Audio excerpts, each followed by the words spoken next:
Good morning everyone. Welcome back to the second lecture on life processes. So yesterday I just briefly introduced you all about life processes.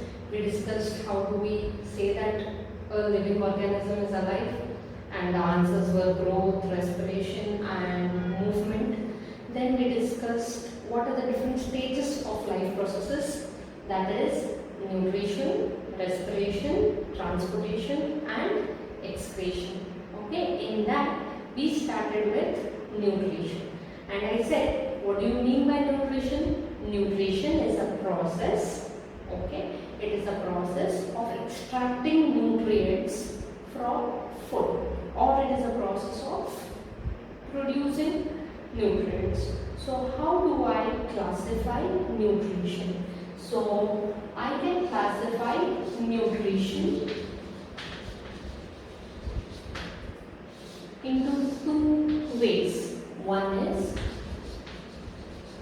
autotrophic nutrition and second is heterotrophic nutrition. So autotrophic nutrition and heterotrophic nutrition. Okay, I know what do I mean by autotrophic. Autotrophic means the organisms which produce their own food.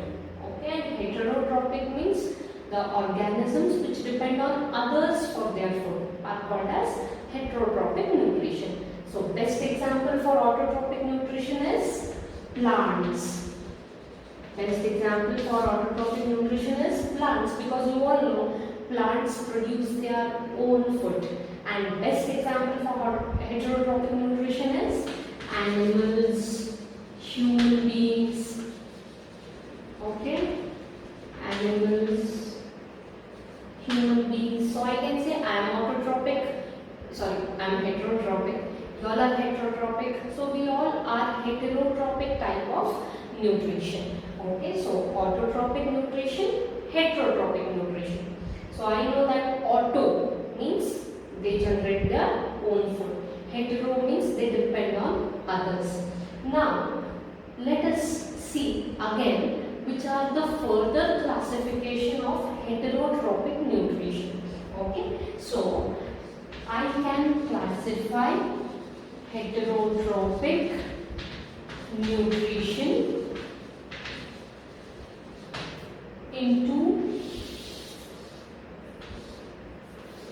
three different types. I can classify heterotrophic nutrition into three different types. Which are those? First one is saprophytes. First one is saprophytes. Second one is parasites. And third one is holozoic nutrition. First one is saprophytes, second one is parasites, and third one is holozoic nutrition. Okay, now let us discuss one by one what do I mean by saprophytes. Now, saprophytes, I'll give best example, fungi, okay, or bacteria, or I'll give one more example. Maybe at your home you have chapatis or rotis now in this rainy season. Yesterday's or day before yesterday's chapatis and rotis are there at your home.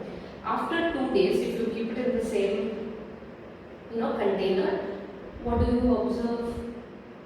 Okay, then it might be coming to your mind that you observe some black color patches on that, or you keep bread for so many days. What will happen? There are black color patches. So what is that? That is fungi or that is bacteria.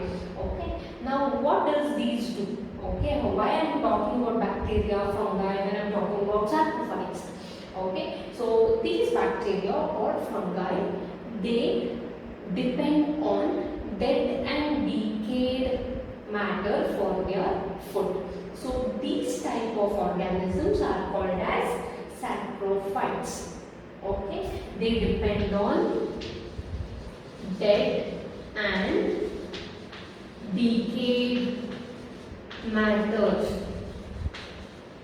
They depend on dead and decayed matter for their food. Okay, so such type of organisms which depend on dead and decayed, decomposed material for their food, those are called as saprophytes. So example, I can write bacteria, I can write fungi. I can write bacteria, I can write fungi. Okay, next, parasite. Now, parasite in general in English, the word parasite means depending on someone else, means completely reliable on something else. That is called as parasite. Okay, now here also I know that such organisms depend on other organisms for their food. Why? Because again it is a heterotrophic nutrition. But then here saprophytes depend on dead and decayed matter, whereas parasites, they depend on food for other organisms, but they do not kill that organism. Now the best example I can give you is, say, mosquito, machhar. Okay, now when I say machhar, what comes to your mind first? Very bad, irritating, right? What do? They just come, suck your blood and go away, right? Why they suck your blood? Have you any time thought why they suck your blood? Because they want food, right? As we all eat, they want food, so they come suck your blood, okay? So for their food, they are dependent on us, on our blood. But next thing, do they kill us?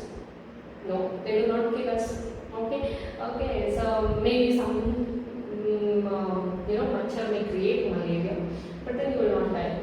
Okay, so parasites means something which depends on other organism, but it does not kill. Okay, that is called as parasite.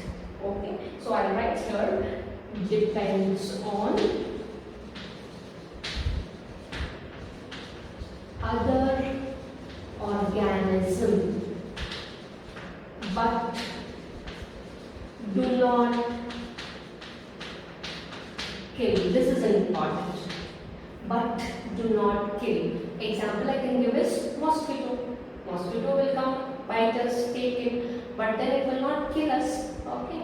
Now again further, I can classify parasites into two parts. Which are those? I can classify it as endoparasite, or I can classify it as exoparasite. Endoparasite, exoparasite. Now what do you mean by endo? Endo means under, exo means bahar. Okay, endo is under, exo means bahar. What do I mean by endo?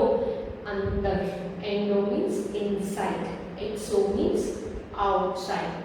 Okay, now some of these organisms stay inside us and they take our nutrients. They are called as endoparasites within our body. Okay, some of the organisms stay outside on the surface. They are called as exoparasites. Now I'll give you some examples again for endoparasite. Normally when you were small, might be you have gone to a doctor and he has given you some medicine for tapeworm, or we call it jant in Kannada. Okay, jant.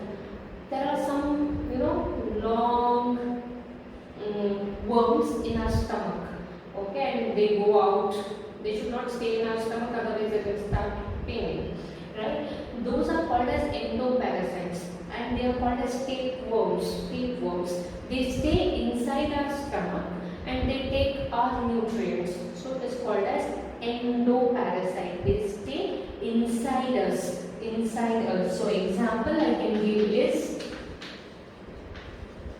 tapeworm. Tapeworm inside our body. Exoparasite means they stay outside our body.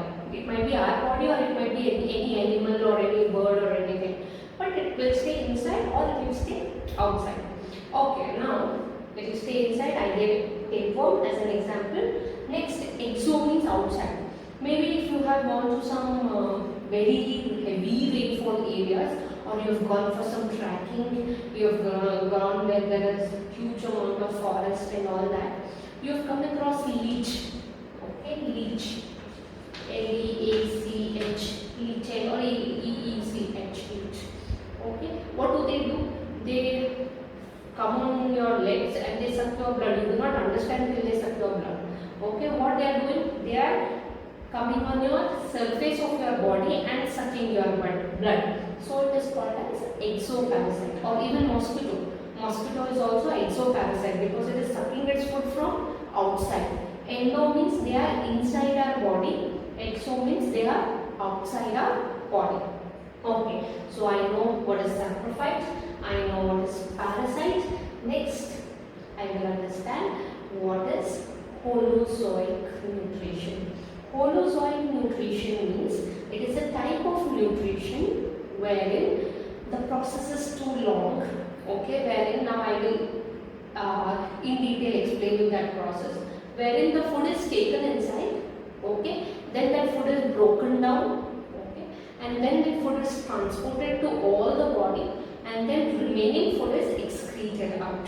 That is called as holozoic nutrition, and best example is we human beings. We all are holozoic nutrition. Why? Because we take in food. Okay, that taking in food is called as ingestion. You should remember these words. Okay, taking in of food is called as ingestion. Ingestion. Then after taking in food, what happens in your stomach? It gets digested. So second is digestion. Okay, and third is transportation. After digestion, what happens? The energy is transported to my hands, legs, brain, eyes, ears, etc. So third one is transportation. Third one is transportation. And finally, or instead of transportation, I will use a better word, and this word is called as assimilation. Now, what is the difference between transportation and assimilation? Transportation means, picking anything from here to there. It's called transportation. Assimilation means absorption. My body absorbs the nutrients. Absorption is called as assimilation. And last is excretion. So your holozoic nutrition depends on these four processes: ingestion, digestion, assimilation, absorption, and last one is excretion. Okay, so I know now what is nutrition. You know what is nutrition? Taking out nutrients.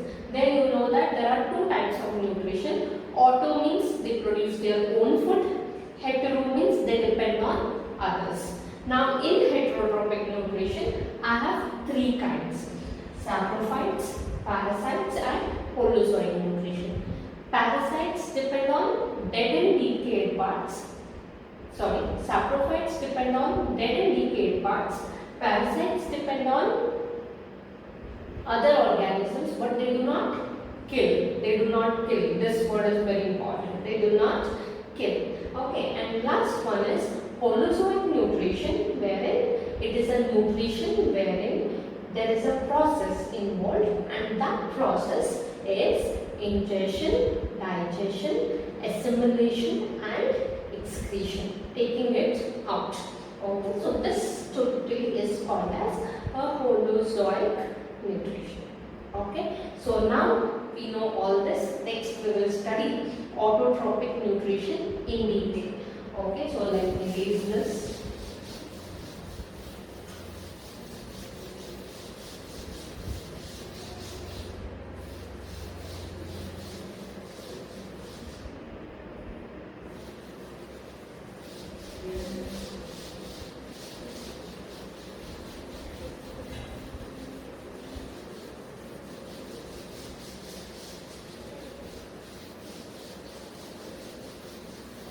Okay, so next I will be discussing what is autotrophic nutrition. What is autotrophic know auto means automatic, autogenous, okay, semi-automatic means what? It does by itself. So I said for this autotrophic nutrition, the best example is plants. So how can I define this autotrophic nutrition?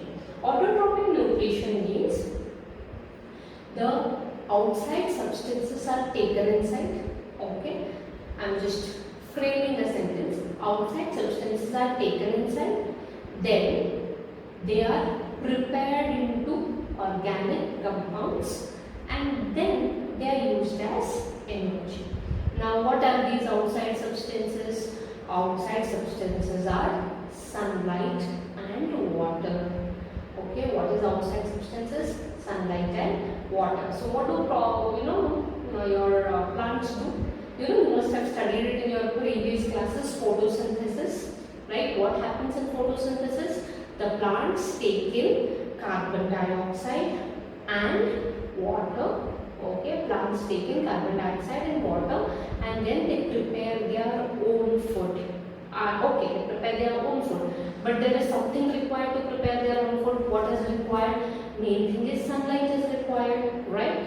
If sunlight is not falling, plants do not grow properly. Why? Because sunlight is very important for their food.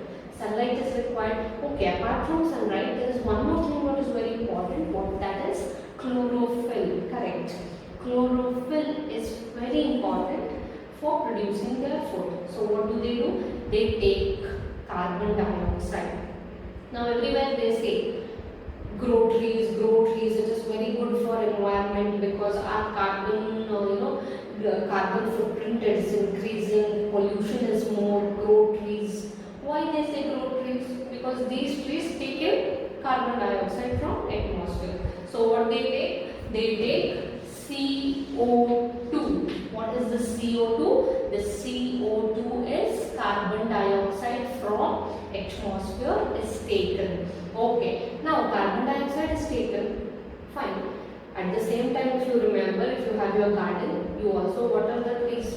Okay, there is water on the leaves also, so they take in water also, right? Plus, they take in water. What is the chemical composition of water? H2O is called as water. Okay, now you must have also studied that to take in water, they have one vascular tissue. To take in organic substance, they have another vascular tissue. Can you remember, recall? Okay, I'll give you 2 minutes time. Remember, recall. I think some of you all might be getting it correct. Yes, the two vascular tissues which transport, organic substances and water in plants are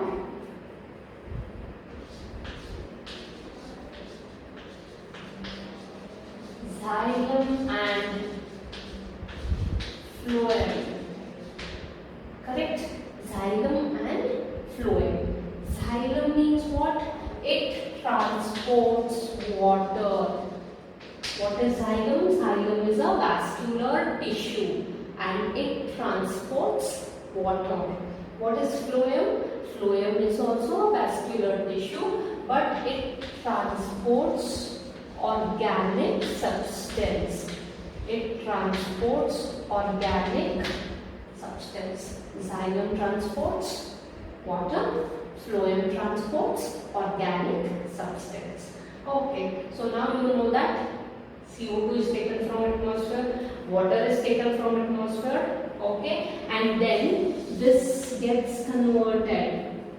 Okay, converted. For this conversion, what is required? Sunlight is required. So I'll write here sunlight. Sunlight is required, and then what is required after sunlight? Chlorophyll. Chlorophyll is required. Sunlight, chlorophyll. And what happens after this? It produces food. And what is that food? That food is glucose. And what is that glucose? C6H12O6. This is my chemical compound or chemical abbreviation for glucose. C6 it's full. But it liberates also something. What it liberates? It liberates oxygen and also it liberates hydrogen or water back. Okay, so now how should I balance this? Okay, how should I balance this? Now I have CO2, I have water, on the right hand side I have glucose. So what comes out? Oxygen comes out, and what comes out? Even water comes out. What comes out? Oxygen comes out and also water comes out. Okay, now how to balance? I have just check whether my equation is correct or no. I have 6 compounds of carbon over here. Do I have 6 compounds of carbon? No. So I should make this 6. Okay, it became 6 compounds of carbon. Okay, next I have 12 compounds of hydrogen. Okay, so what I will do?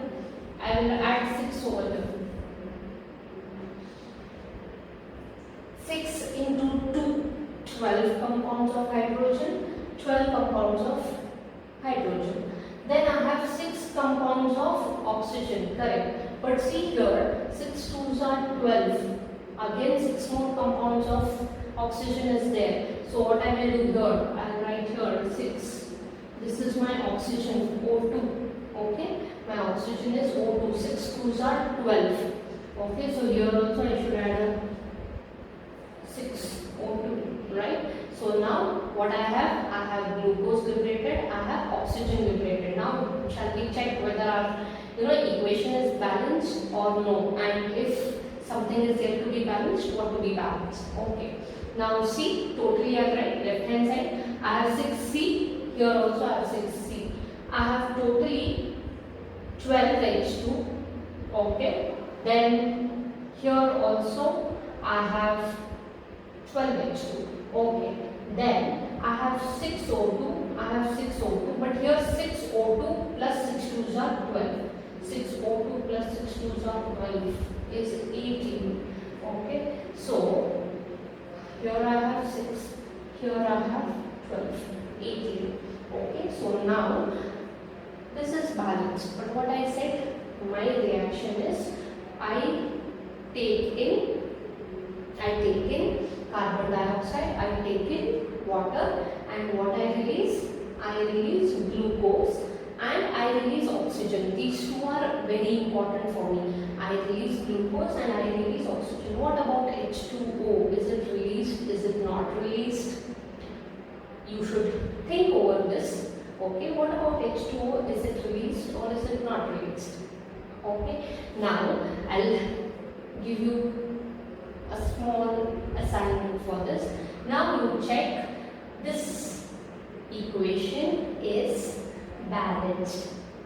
Remember 6C, 12H2O, 6 2s are 12. Okay, now should I have that water here or no? You must have already studied photosynthesis, so you must be knowing what is released, what is not released. Go through, and then here I will for now remove this.